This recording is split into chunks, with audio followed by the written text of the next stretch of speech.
Welcome back to The Big Picture. Buffalo is rich with history, and one destination that's welcoming you this season and all year long is the African American Heritage Corridor. Our hometown camera caught up with Lillie Wiley-Upshaw from the Corridor Commission to update us on the restoration of the Michigan Street Baptist Church and what is happening in the community. My name is Lillie Wiley-Upshaw, and I'm chair of the African American Heritage Corridor Commission. That's where we're standing in the Michigan Street Baptist Church. How old is this building? This church was completed in 1849, so it's over 170 years old. And the significance of this church is really so profound for the United States history and Black history. That's right. Tell us. 89% of the founding members of this church were freedom seekers. We know that freedom seekers were sheltered here in this church. This is also the only structure that was built by and for African Americans in the city of Buffalo. And we're standing in this space, and all around us is the original construction of this church. Very little has changed since it was initially completed. And this church really served as the heart and soul for the African American community in the city of Buffalo. And this is part of a corridor that in the last few years, various historic buildings have come together. Tell us what the corridor is and what people can expect when they come here.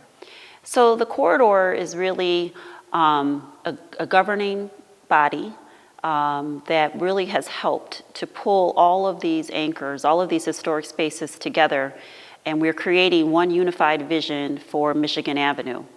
Now, all of these spaces, have existed, and they've all run by their own not-for-profit boards and have been doing the work of preserving this history for a long time.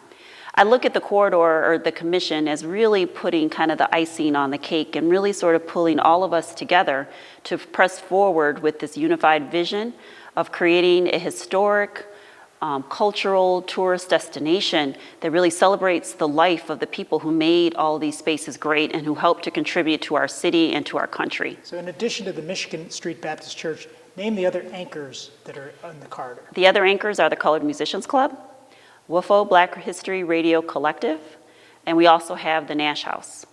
All very unique in and of themselves, and with WFO spreading the message of the corridor along with us. And over the holiday season, people can be learning about this, but they can come down and see it. Our spaces are still open even during the holiday season. And so if people want to come down, they can make an appointment for tours by visiting the MichiganStreetBuffalo.org website. In the Colored Musicians Club and the Nash House, they also have their own hours, so people can visit their websites as well if they want to coordinate visits and come down while they have open hours. Briefly, the Nash House, what is the significance of that place? So the Nash House Museum is the home of the longest serving pastor of the Michigan Street Baptist Church, and his name was Reverend Nash.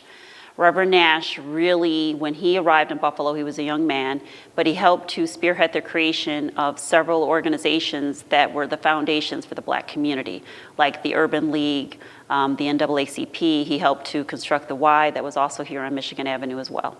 And what's significant about the Nash House, it's not just where he lived, but everything that's in it is like time stood still from that era when he was there. That's exactly right. So when people walk into the Nash House Museum, it's like walking back through time, and they'll get an opportunity to see how a middle-class Black family in the Victorian era lived. So when you walk through the kitchen, you'll see the stove that Mrs. Nash cooked upon. If you look, you'll get a glimpse of her sewing room and see the sewing machine she used to make her clothes and that of her family's. So really walking through the Nash House is like walking back through time. And the Colored Musicians Club, very famous. It's still active. Music is being played there all the time. But some of the most legendary performers, no matter what their color, played at the Colored Musicians Club. That's right. Buffalo really had a very prominent role to play in terms of music, and this was across a city where people came through that were at the height of their profession. And the club came about because musicians had to be a part of unions in order to be able to perform, and unions were segregated. And so here in the city, they created a union just for the Black performers. But they were also smart. They created a club that was attached to it. And so now we have the only Black club in existence in the country here in Buffalo, New York. And when people go through the Colored Musicians Club, they have an opportunity to learn about the greats that performed here, the greats that were born here, and they get a chance to sample and understand where jazz music came from, which it has its roots in African music, along with pulling in all of the other genres like blues and so forth, and really expanding and following all of that legacy of music. And so when you come down to the corridor, you know, you're going to get a little bit of everything, right? You come to the church and you can learn about the struggles of African American people to become free. But you're also going to learn about the work we did that once we became free to get our civil rights, because you'll learn a little bit about Mary Talbert. And then you'll learn about the great leader, Reverend Nash, and what he did in the city of Buffalo during that whole time. And then you walk across the street and you'll have an opportunity to learn about the music that was the way to celebrate as we made our way through some of those pitfalls of life and came together as a community. And as we move forward into 2023, this facility is going to see a major renovation. The Michigan Street Baptist Church, you have funding, you're looking for funding all the time. What's going to happen to this facility? Well, before I tell you what we're going to do, I'm going to tell you what we have done. So some people who may have walked in the church maybe in the last 4 or 5 years would have come in and there would have been scaffolding here in the sanctuary holding up the trusses. So we started work to actually stabilize the church. And so now this church is fully stable and it will not fall down. So this church will be here for the next 200, 300 years. And that in of itself was a milestone.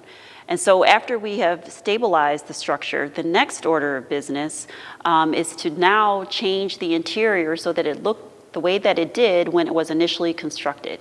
So we're going to focus on the period of time from 1849 to 1913, which was the period when it went through its largest physical changes. So very soon we're going to tear out the carpet, we're going to restore the hardwood floors, we're going to repaint the walls, we're going to add the beautiful stenciling detail that was around the borders of these walls. We're also going to put in pews. Not quite the original pews, because this was a church. People lived here. It evolved over time. But we do have one example of an original pew, and we're going to replicate that and put the original pews back in the sanctuary as well. So little by little, people will see this church transformed, and it really will become what it's always been, this beacon of hope, this place where you'll be able to learn about the astonishing work that the African American folks did who called this place home, not only for our city, but for the community as well. And you'll be making exterior changes as well and updates, again, to make this even more of an attractive destination. That's right. So to make the church accessible, we're going to be building an annex right beside it that will have an elevator so people will be able to go from the sanctuary to the lower level. It also will have our accessible restrooms and some open meeting spaces. And then the other part of our project is to create a community garden that fits so nicely in with who Mrs. Nash was, because she had gardens when she was alive, and this fits into her, and it also will help to be a gathering space for the community as well.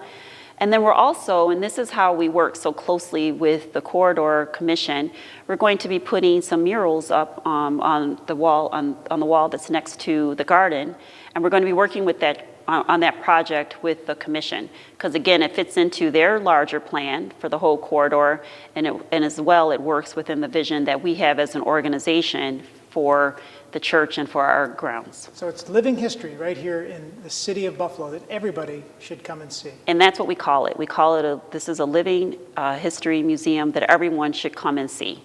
And if we want more information, you can go to the website, which is MichiganStreetBuffalo.org or the Michigan Street Baptist Church.